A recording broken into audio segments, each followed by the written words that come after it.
கள்ளக்குறிச்சி அருகே சூலாங்குறிச்சி கிராமத்தில் டாஸ்மாக் பாரில் நேற்றிரவு ஓசியில் மது கேட்டு போதையில் ரகளையில் ஈடுபட்ட 4 இளைஞர்கள் அங்கிருந்த பொருட்களையும் அடித்து நொறுக்கி அட்டூழியத்தில் ஈடுபட்ட சம்பவத்தின் சிசிடிவி காட்சி வெளியாகியிருக்கிறது. இதில் தலைக்கேறிய போதையில் ஒருவன் அந்த சிசிடிவி மீதே மது பாட்டிலால் தாக்கும் காட்சிகளும் அதில் பதிவாகியிருந்தது. இது தொடர்பான மேலும் விவரங்களை கொடுப்பதற்காக செய்தியாளர் சத்தியமூர்த்தி இணைப்பில் இருக்கிறார். பேசலாம்.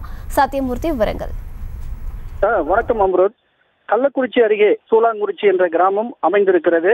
இந்த கிராமத்தில் டாஸ்மாக் கடை செயல்பட்டு வருகிறது. இந்த கடையின் அருகே டாஸ்மாக் பாரும் செயல்பட்டு வருகிறது. அதாவது இந்த டாஸ்மாக் பாரில் 24 மணி நேரமும் மது பாட்டில்கள் தாராளமாக விற்பனை செய்யப்படுவதாகவும் கூறப்படுகிறது.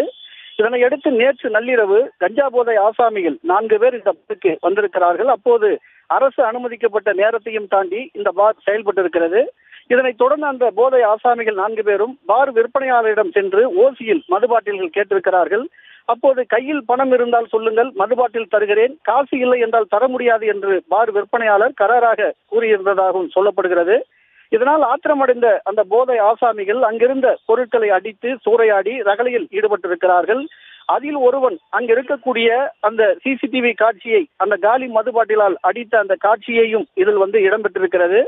அதே போல இந்த போதை ஆசாமிகள் இந்த ரகளையில் ஈடுபட்டதை பார்த்து பயந்து போன அந்த பார் விற்பனையாளர் போதை ஆசாமிகளுக்கு காசு இல்லாமலேயே ஓசியில் மது பாட்டில் வழங்கியதாக தெரிய வருகிறது. இந்த நிலையில நள்ளிரவு நேரத்துல ஓசியில் மது பாட்டில் கேட்டு போதை ஆசாமிகள் ரகளையில் ஈடுபட்ட சிசிடிவி காட்சி தற்போது சமூக வலைதளத்தில் வைரலாகி பெரும் பரபரப்பை ஏற்படுத்தி இருக்கிறது. இதனைத் தொடர்ந்து சிசிடிவி காட்சியை ஆதாரமாக வைத்து நள்ளிரவு நேரத்தில் டாஸ்மாக் பாரில் ஓசியில் மது பாட்டில் கேட்டு ரகளையில் ஈடுபட்ட கஞ்சா போதை ஆசாமிகள் யார் என்பது குறித்து போலீசார் தீவிரமாக விசாரணை மேற்கொண்டு வருகிறார்கள். அதாவது அரசு நிர்ணயித்த நேரத்தையும் தாண்டி செயல்பட்டு வரக்கூடிய இது போன்ற பார்கள் மீது சம்பந்தப்பட்ட துறை அதிகாரிகள் தயவதாட்சணை இன்றி தக்க நடவடிக்கை எடுக்க வேண்டும் என்று இந்த பகுதியை சேர்ந்த சமூக ஆர்வலர்கள் கோரிக்கை விடுத்திருப்பது குறிப்பிடத்தக்கது. அம்ரு, விவரங்களை வழங்கியமைக்கு நன்றி சத்தியமூர்த்தி.